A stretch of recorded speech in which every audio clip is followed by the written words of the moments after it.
বিসমিল্লাহির রহমানির রহিম। আসসালামু আলাইকুম। শীত আসলে ঘরে ঘরে পিঠা বানানো শুরু হয়। শীতের আগমন, পিঠার আমেজ দুটো কম্বিনেশনে ছোটবেলার স্মৃতি মনে করিয়ে দেয়। উনুনের পাশে বসে মায়ের হাতের পিঠা খাওয়ার স্বাদই যেন ছিল অতুলনীয়। মায়ের মতো তো আর বানাতে পারবো না, তারপরেও একটু চেষ্টা। চুলায় আমি হাফ কেজি দুধ গরম করে তারপরে ঠান্ডা করে নিলাম। এখন দিয়ে দিলাম ১ পিস খেজুরের গুড়। আমি গুড়টাকে একটু ছোট করে নিয়েছি। এখন দিয়ে দেব একটা নারকেলের অর্ধেক এভাবে কুচি করে। আমি এভাবে কুচি করে নিয়েছি, আপনারা আপনাদের পছন্দ মতো নিতে পারেন। এখন দিয়ে দেব মোরব্বা। এটাও আপনারা চাইলে স্কিপ করতে পারেন।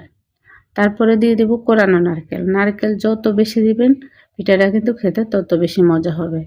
দিয়ে দিলাম ১ চামচ লবণ। সবকিছু একত্রে মিশিয়ে চুলায় বসিয়ে দিলাম। এভাবে অনবরত নেড়ে তারপরে ফুটিয়ে নেব যতক্ষণ পর্যন্ত গুড়টা গাঢ় না হবে, ততক্ষণ পর্যন্ত এরকম নাড়তে হবে। আপনাদের জন্য আমার টিপস থাকবে, কখনো গরম দুধে গুড় দিবেন না, তাহলে কিন্তু দুধটা নষ্ট হয়ে যাবে। দুধ ফুটিয়ে ঠান্ডা করে দিবেন, আর না হলে দুধ আর গুড় একসাথে চুলায় বসিয়ে দেবেন। যখন বুঝতে পারবেন গুড়ের মিশ্রণটা গাঢ় হয়ে গিয়েছে, এ পর্যায়ে দিয়ে দিতে হবে চালের গুঁড়া। একদিকে চালের গুঁড়া দিতে হবে, অন্যদিকে এভাবে অনবরত নাড়তে হবে, না হলে কিন্তু নিচে দিয়ে লেগে যেতে পারে। আমি অল্প অল্প করে চালের গুঁড়া দিতেছি আর এভাবে নেড়ে চেড়ে মিশিয়ে নিতেছি। এ পর্যায়ে দিয়ে দেব ২ চামচের মতো আটা। আটাটা দিলে পিঠাটা সফট হবে। আপনারা যদি পিঠা শক্ত খেতে পছন্দ করেন তাহলে আটা স্কিপ করবেন। আমি এই পর্যায়ে আরও ১ কাপ চালের গুঁড়া দিয়ে দিলাম। এভাবে অনবরত নেড়ে মিশিয়ে নেব।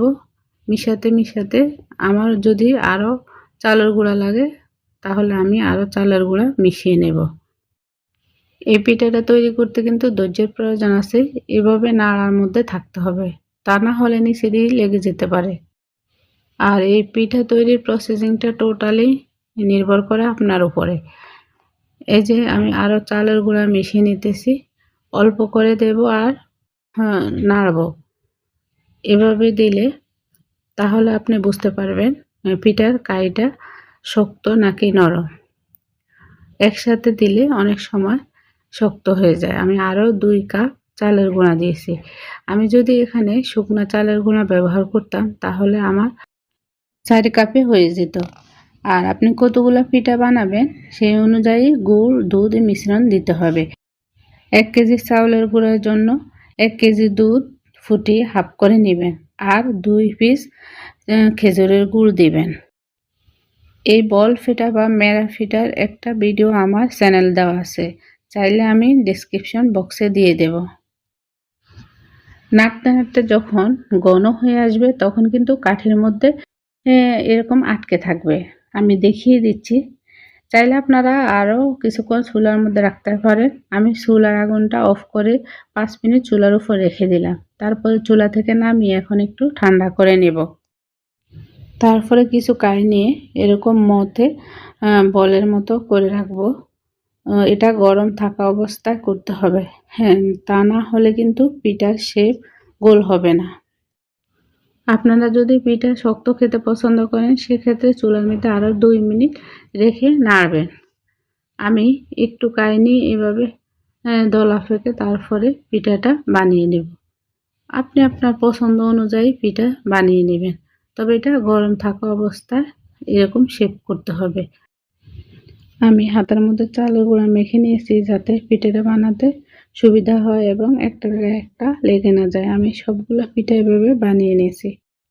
পিঠাগুলো ভাপ দেওয়ার জন্য চুলে একটা পাতিলে পানি বসিয়ে দিলাম। পানিটা যখন গরম হবে উপরে একটা স্টিলের চালনা দিয়ে এই পিঠাগুলো এভাবে সাজিয়ে দিলাম। এখন ঢাকনা দিয়ে ১০ মিনিট চুলায় স্টিম করে নিব। আপনাদের যদি রাইস কুকার থাকে সেক্ষেত্রে রাইস কুকারও পিঠাগুলো স্টিম করে নিতে পারেন। আর দেখুন পিঠাগুলো কত নরম হয়েছে আর দেখতেও কতটা সুন্দর লাগতেছে। দেখতে যতটা সুন্দর হয়েছে পিঠাগুলো খেতেও ততটাই মজা হয়েছে। আর এই পিঠাগুলো ঠান্ডা করে যে কোনো কন্টেনারে বা মুড়ির বক্সে রেখে আপনি ১ মাস পর্যন্ত রেখে খেতে পারবেন।